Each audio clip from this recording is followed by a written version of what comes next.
হ্যাঁ, সুস্বাগতম। ট্রাম্পের সঙ্গে ঝগড়া করে কি আমাদের লাভ হয়ে গেল? আমাদের বলতে ভারতীয়দের, অর্থাৎ ভারতবাসী। কারণ হচ্ছে যে আমাদের মোদী সরকার অনেক কিছুতেই জিএসটি কমিয়ে সুলভ করে দিয়েছেন। জিএসটি ছাড় হওয়ার ফলে মার্কেটে অনেক কিছুর দাম কমেছে। আমরা তো জানতাম যে বছরে একবার করে প্রত্যেকটা জিনিসেরই দাম বাড়বে। আহ, কোনটায় হয়তো অল্প একটু ছাড় পাবে, কোনোটা মানে আলটিমেটলি বাড়বেই, এরকম ধরে নেওয়া হয়। কিন্তু এবার দেখা গেল যে না, প্রায় সব কিছুতে এই জিএসটিটা কমিয়ে দেওয়ার ফলে অটোমেটিক্যালি দাম কমে গেছে। মানে কম বলছে আর কি। মার্কেটে এখনও এর প্রভাব কতটা, সেটা এই মুহূর্তে মেজার করা যায়নি। কারণটা হচ্ছে যে আহ, জিনিসের দুটো ক্ষেত্রে দাম বাড়ে। একটা হচ্ছে মুদ্রাস্ফীতির জন্য বাড়ে, আর একটা হচ্ছে বাজারের অ্যাভেলেবিলিটির উপর। তো অ্যাভেলেবিলিটির উপর বলতে এখন ধরুন সবজির দাম বেশ চড়া। এটা কেন বোঝা গেল না। আহ, হতে পারে এই সময় বৃষ্টির জন্য সবজির মিলছে না ইত্যাদি। আহ, কিন্তু আমাদের কথা হচ্ছে যে গ্যাসের দাম আরও কমানো যেত, কমানোর কথা ছিল। সেগুলো কেন হচ্ছে না? যেটা বলতে চাইছিলাম যে আলটিমেটলি আমরা কিছুটা ছাড় পেলাম। তার দুটো কারণ হতে পারে। একটা হচ্ছে যেহেতু আমাদের সঙ্গে ট্যারিফের ঝামেলা হয়ে গেল আমেরিকার সঙ্গে, এবং সেখানে আমরা দেশগতভাবে আমরা তার সেই তার সঙ্গে আলোচনায়ও বসলাম না। তার 50% তারিফ 25 থেকে 50% করে দিলেন। সেই তারিফের ক্ষেত্রে আমরা কোনো নেগোসিয়েশনে গেলাম না। অনেক দেশ গেল, কিন্তু আমরা গেলাম না। আমরা গেলাম না, ব্রাজিলও গেল না, আর চীন তো যাবেই না, এটা জানার কথা। তবে চীনের অনেক রকম কায়দা কারখানা আছে, ওদের লোক প্রত্যেক জায়গায় লোকজন আছে, তারা কিভাবে এটাকে হ্যান্ডেল করছে এখনো খুব পরিষ্কার না। হ্যাঁ, তার মধ্যে ইন্ডিয়া, রাশিয়া এবং চীনের এই যে প্রেম এসিও সামিটে গিয়ে, যদিও এর পিছনে রাশিয়া রয়েছে। রাশিয়া সবসময় যেহেতু আমাদের বন্ধু, এবং রাশিয়ার কাছ থেকে তেল কেনার ফলে রাশিয়া লাভবান হচ্ছে। আবার সেই কারণে বন্ধু ভারতের যাতে ক্ষতি না হয় সেটা পুতিনের দেখার একটা দায়িত্ব তিনি মনে করছেন। আমাদেরও মনে হচ্ছে যে পুতিন সে দায়িত্বটা সম্পর্কে সচেতন, এবং যেভাবে হোক ভারত যাতে আমেরিকার সঙ্গে এই ঝগড়ায় গিয়ে বিপুল ক্ষতিগ্রস্ত না হয়, তার জন্যে দ্রুততরভাবে চীনের সঙ্গে একটা মৈত্রী গড়ে দিলেন। চীনও খুব চাপে ছিল আমেরিকার সঙ্গে, তার একটা যে ঠান্ডা লড়াই, কোল্ড ওয়ার, সেইখানে সে এশিয়াতে যদি আমেরিকা ঢুকে পড়তো ভারতের সঙ্গে বন্ধুত্ব করে, তাহলে তার বিপুল ক্ষতি হতো। অর্থাৎ আমাদের সঙ্গে ট্রাম্পের যে মোদি, আমাদের প্রধানমন্ত্রী নরেন্দ্র মোদীর সঙ্গে ট্রাম্পের যে একটা ব্যক্তিগত লেভেলে সম্পর্ক গড়ে উঠেছিল, সুসম্পর্ক, বন্ধুত্বের সম্পর্ক, সেটা আপনারা সবাই জানেন। সেটা কি আমাদের সেই জায়গা থেকে চীন একটা ভয়ে ভয়ে ছিল। এইবার এই ঝগড়াটা লাগার ফলে চীন দেখলো যে এইবার ভারতের সঙ্গে আমাদের সীমান্ত সমস্যা ছাড়া তো বিশেষ কোনো সমস্যা নেই। সেটুকু যদি আমরা মিটিয়ে নিতে পারি, গালওয়ান থেকে আরম্ভ করে এদিকে অরুণাচল, এই তো দুটো জায়গায় আমাদের সঙ্গে তার সংঘাত। তো এই সংঘাত তো খুব সামান্য জিনিস, একটা আমরা মিটিয়ে নিলে, যদি আমি ভারতকে বন্ধু হিসাবে পাই, এটা চীনকে রাশিয়াও বুঝিয়েছে যে দেখো আমাদেরই লাভ। আমরা এশিয়াতে ট্রাম্পকে ঢুকতেই দেবো না, ডোনাল্ড ট্রাম্পকে আমরা এশিয়াতে ঢুকতেই দেবো না। ফলে ওর আর কে আছে, কার হাত ধরে আর পাকিস্তানের ধরে হাত ধরে এসে কি করবে?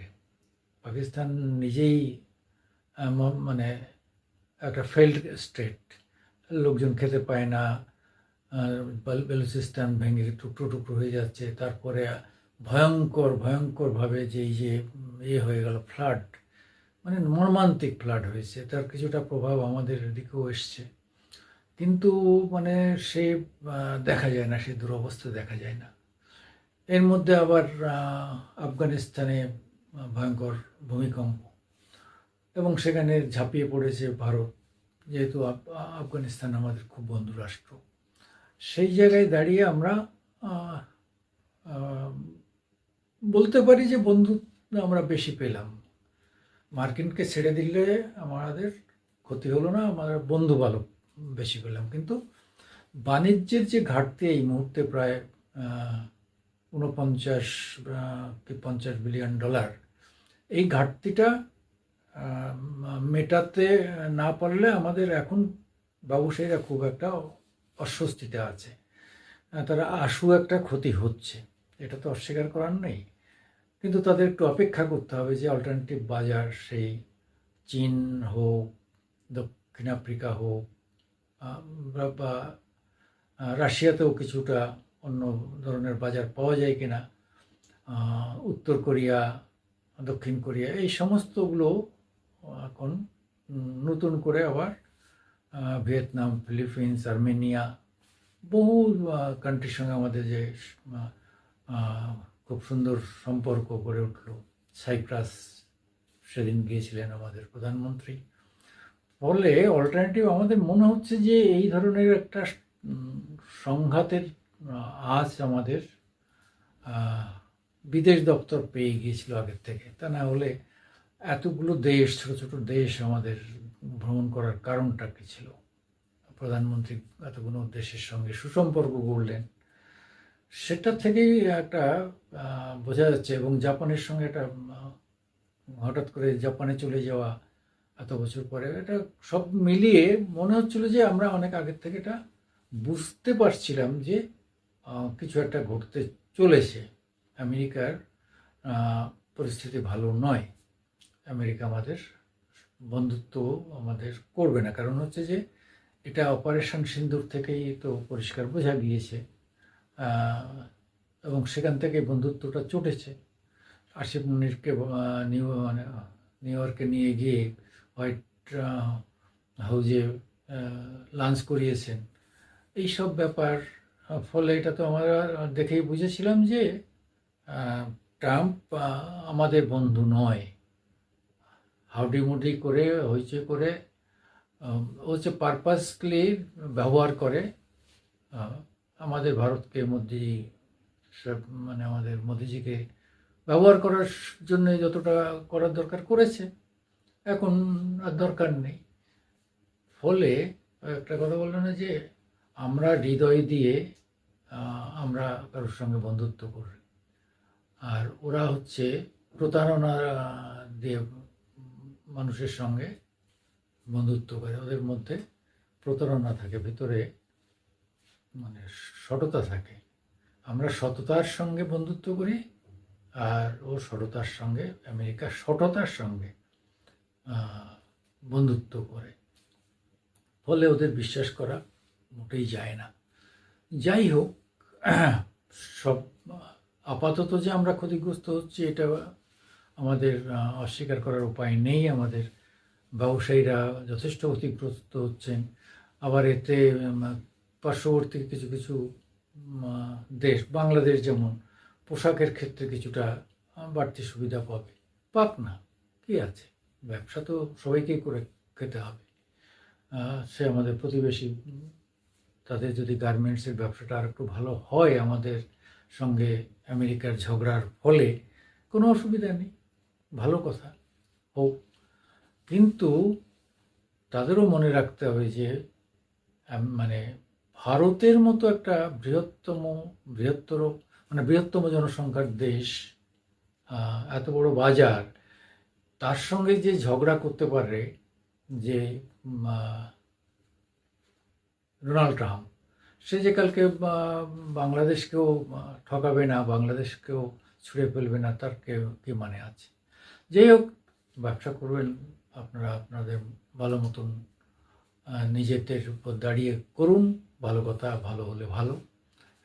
পাকিস্তান নিয়ে আজ আমাদের মাথা ব্যথা এখন নেই। আমাদের মাথা ব্যথা ট্রাম্পকে নিয়ে, আমেরিকাকে নিয়ে। মনে রাখবেন, পাকিস্তান আমাদের কাছে একটা ফেইল্ড স্টেট, একটা ভিক্ষুক রাষ্ট্র ছাড়া আর কিছু না। আর ওদের নিজেদের ভিতরেই যে বিভিন্ন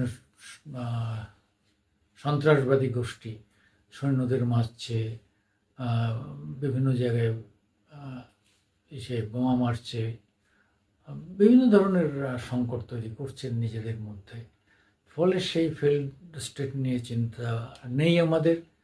বাংলাদেশ নিয়ে আমরা এখনও চিন্তা করি বলেই আমরা কোনো কিছু দেখছি না, আমাদের সরকার কিছু করছে না। তবে সেখানকার হিন্দুরা যে ভয়ঙ্করভাবে নির্যাতিত এখনও হচ্ছেন, এখনও আমাদের সেই সাধুর জামিন হয়নি।